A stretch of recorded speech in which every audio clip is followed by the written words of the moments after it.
Hello বন্ধুরা, good morning সবাইকে। আজকে আমার শরীরটা অনেকটা ভালো রয়েছে, ওই জন্য সকাল থেকে ভিডিওটা স্টার্ট করেছি। তো আজকে দেখো আমার জ্বরটাও কম আছে আর সর্দিটাও কম আছে। আর আমার মেয়ে দেখো কোথায় তাকিয়ে আছে আমি নিজেও জানি না, বাইরের দিকে পাগলিদের মতো তাকিয়ে রয়েছে। দেখো কিভাবে দেখে আমি নিজেও বুঝতে পারি না। তো দেখা যায় না পাগলি একটা। তো আমি আর মা দুজন মিলে বাইরে ভিডিও করার জন্য দাঁড়িয়েছিলাম। আর আজকে প্রচণ্ড রোদ উঠেছিল, তার সাথে সাথে কিন্তু আকাশ মেঘও করেছিল, কিন্তু আকাশ মেঘলা হওয়ার জন্য কিন্তু প্রচণ্ড গরম পড়েছিল। একবার করে রোদ উঠছিল, একবার করে মেঘ হচ্ছিল, তো একদমই বৃষ্টি হয়নি। তো আমি আর মাম দুজনে মিলেই এখন দেখছিলাম যে কি করা হবে, কি করব আজকে, সেগুলো ডিসাইড করছিলাম। তো আজকে বৃহস্পতিবার, ঠাকুরের দেওয়া প্রায় হয়ে গেছে। তো আমি আর মাম আমি এখানে সিঁদুর পরছিলাম স্নান করে উঠে। আর আজকে যেহেতু বৃহস্পতিবার, স্নান করে উঠেই একেবারে সঙ্গে সঙ্গে আমি সিঁদুরটা পরিয়ে নিই আর সাথে সাথে ঠাকুরের দিই। আর আমি এখানে সিঁদুরের টিপ পরছিলাম বলে আমার মেয়েও কান্নাকাটি করছিল সিঁদুরের টিপ পরবে বলে। তো আমিও একটুখানি ওর বায়না রক্ষা করার জন্য, একটুখানি সামাল দেওয়ার জন্য ওকে একটুখানি আমি টিপ দিয়ে দিলাম। তো টিপ দিই না অ্যাকচুয়ালি, একটুখানি সামান্য একটু ঠেকিয়ে দিই। ও আবার আয়নায় দেখছে ওকে টিপ পরানো হয়েছে কি হয়নি। তো আমি ওকে বলছিলাম, আমাকে একটু আদর করে দাও, তুমি মামাকে কেমন আদর করো। তো সেটাই আমাকে আদর করছিল আজকে। ও ঠিকঠাকভাবে কেমনভাবে আদর করে। আর আমি বললাম আমিও তোকে আদর করে দিই একটু। তো আমি মামাকে বলছিলাম, মাম তোকে কোথায় কোথায় হামি দিতে হবে বল। তো ও আমাকে দেখাচ্ছিলো হাত দিয়ে, দেখো আর কোথায় কোথায় দিতে হবে। ওখানেও হামি দিতে হবে, ওর ওখানেও হামি দিতে হবে। আর এত বাঁকা বাঁকা কথা শিখেছে না, কি বলবো তোমাদেরকে, একদিনকে তোমাদেরকে শোনাবো ও কি ঠিক বাঁকা বাঁকা কথা বলতে গেলে কি শিখেছি। A to Z সব কিছুই জানে, কিন্তু ওর সামনে একটা কথা বললে দুটো কথা শুনিয়ে দেয়। তো আজকে ওটস খাবো না, আজকে বাটার পাউরুটি দিয়ে খাবো। তো ওই জন্য কয়েকটা মানে ফ্রিজ থেকে পাউরুটিও বের করে নিয়েছি আর সাথে বাটারটাও বের করে নিয়েছি। ওটস আর খেতে ভালো লাগছে না, জ্বর হয়েছে, এমনিতে আমার মুখের কোনো স্বাদ নেই, তার উপর আবার যদি এক্ষুনি ওটস খাই আরও স্বাদহীন হয়ে যাবে। এমনিতেও ওটসটা কোনো টেস্ট থাকে না, একটু টেস্টি করে নিতে হয়। তো আজকে আমার কিছুই করতে ভালো লাগছে না, বুঝতেই পারছো জ্বর থেকে উঠেছি, ওই জন্য একদমই করার কিছু ইচ্ছে হচ্ছে না। তাও একটুখানি বেডটাকে একটু গরম করে নিচ্ছিলাম। তো সাথে সাথে একটু উপরে একটু করে বেডও দিয়ে, বেডের উপর আমি একটু একটু করে বাটারও লাগিয়ে রাখছিলাম। আজকে প্রচণ্ড পরিমাণে কিন্তু মেঘলা করেছে, কিন্তু একটুও বৃষ্টি নেই। আর আমার মেয়ে টেবিলের নিচে দাঁড়িয়ে রয়েছে, ও শুধু বাটার খেতে চাইছে। ও এখন করে এত শুধু বাটার খেতে চায়, ওর শুধু বাটারটা খেতে খুবই ভালো লাগে, কারণ একটু নুন থাকে তো ওই জন্য। এমনিতে ওর খাবারে যে কোনো খাবার করি না কেন নুন খুবই কম দিই, না নুন দিই না। আর চিনিতে একদমই খাওয়াতে চাই না, কিন্তু বাচ্চা তো চকলেট বলো এমনি অন্য কিছু যেগুলো মিষ্টি, যেগুলো তো একদম চিনি থাকবে, কিন্তু ওইগুলো তো খাবেই ওরা, ওদেরকে কিছু বলা যাবে বলো, বানানোও করা যাবে না। কিন্তু আমি যেগুলো কোনো খাবার করি সেগুলো নুন চিনি ছাড়াই করি কিন্তু। তো নুন যতটা পারবে তোমাদের বাচ্চাকে অ্যাভয়েড করার চেষ্টা করো। আমি তো একদমই দিই না। তো বাটার টোস্ট হয়ে গেছে, আমি এখানে খেতে খেতে একটু বাইরেটা দেখছিলাম, বেশ ভালো লাগছিল। আজকেও কিন্তু আমাদের বাড়িতে কচু শাক হবে, কিন্তু আজকে কিন্তু কচু শাকটা হবে কিন্তু অন্যরকম একটা মাছ দিয়ে, বুঝতেই পারছো, ইলিশ মাছ দিয়ে, ইলিশ মাছের মাথা দিয়ে, ইলিশ মাছের তেল দিয়ে কিন্তু আজকে আমাদের কচু শাকটা হবে। আর তোমরা জানো এই ফুলটার নাম কি? অবশ্যই জানিয়ে কিন্তু আমাকে কমেন্ট করে জানিও।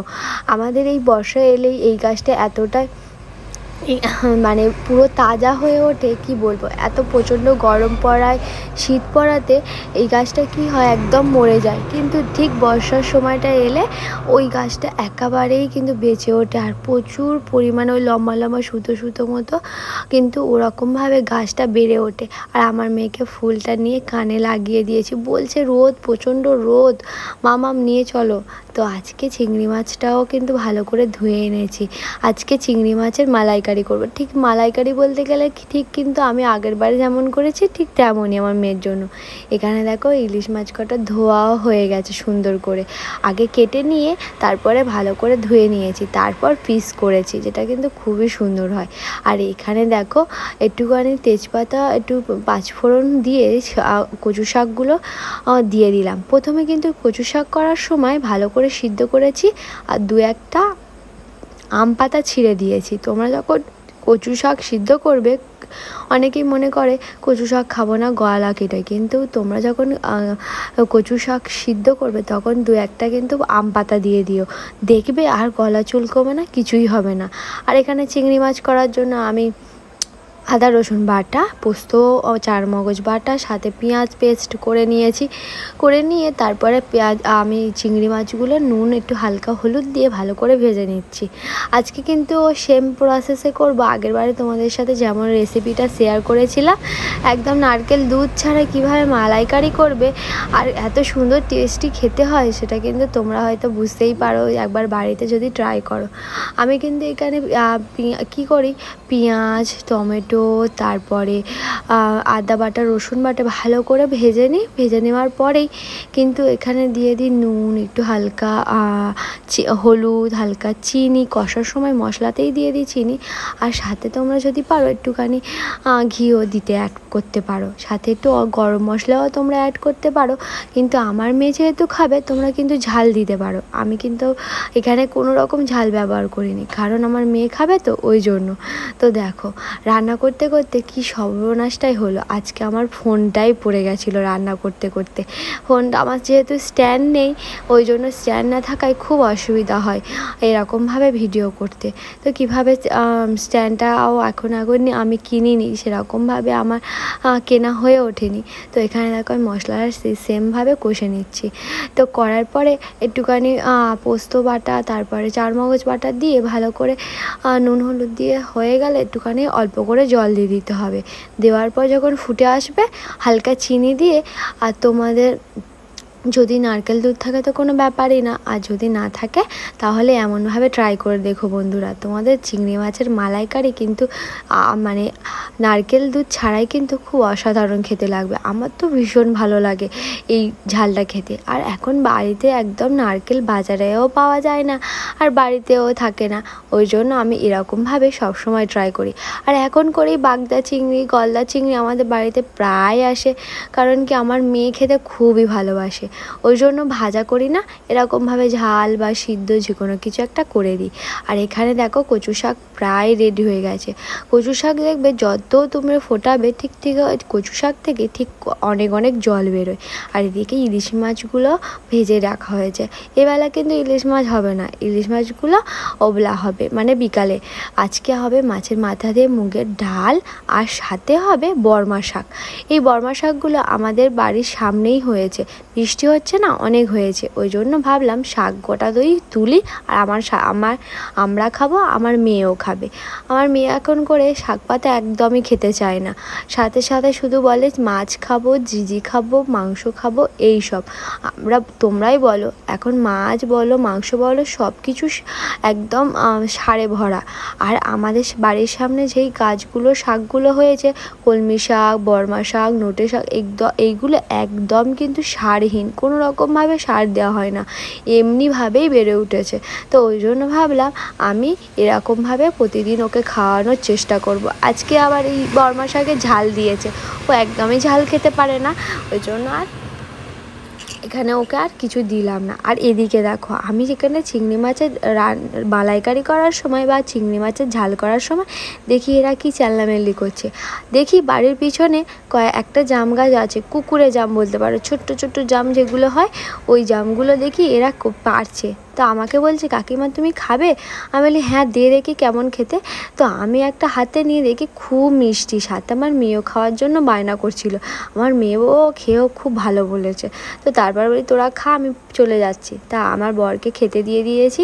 আজকে অনেক কিছু রান্না করা হয়েছে, দেখো শাক ভাজা, কচু চচ্চড়ি, ইলিশ মাছের মাথা দিয়ে ডাল, আর চিংড়ি মাছের মালাইকারি, আর সাথে রয়েছে একটা করে ইলিশ মাছ ভাজা।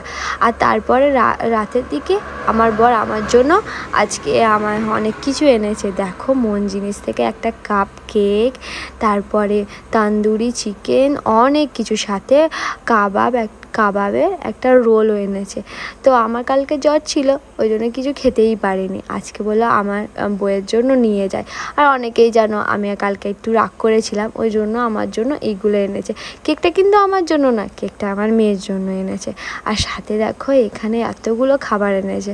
আমি তো দেখে খুশি হয়ে গেছি। আর সাথে সাথে খুশি হওয়ার সাথে সাথে কিন্তু আমি কিন্তু আর একটা কথা বললাম, দেখো তুমি এইগুলো এনেছো, আমি তো এইগুলোকে এখন আমি জুম্বা করছি, এইগুলো খেলে কিন্তু আমার যেটুকুনো কষ্ট আমার প্রত্যেক দিন হয়, তার থেকে কষ্ট হয় আমার এই জুম্বা ডান্স করার জন্য। এইগুলো স্বাদে করে খেয়ে শরীর খারাপ হওয়ার সাথে সাথে আবারও আমার ওজন বেড়ে যাবে। সেজন্য আমি ভাবলাম অল্প করে খাও, আর আনবে না এইসব ফল ফুল এনো। যাই হোক, আমাদের আজকে ভিডিও এই পর্যন্ত বন্ধুরা। ভিডিওটি কেমন লাগলো কমেন্ট করে জানিও, ভালো লাগলে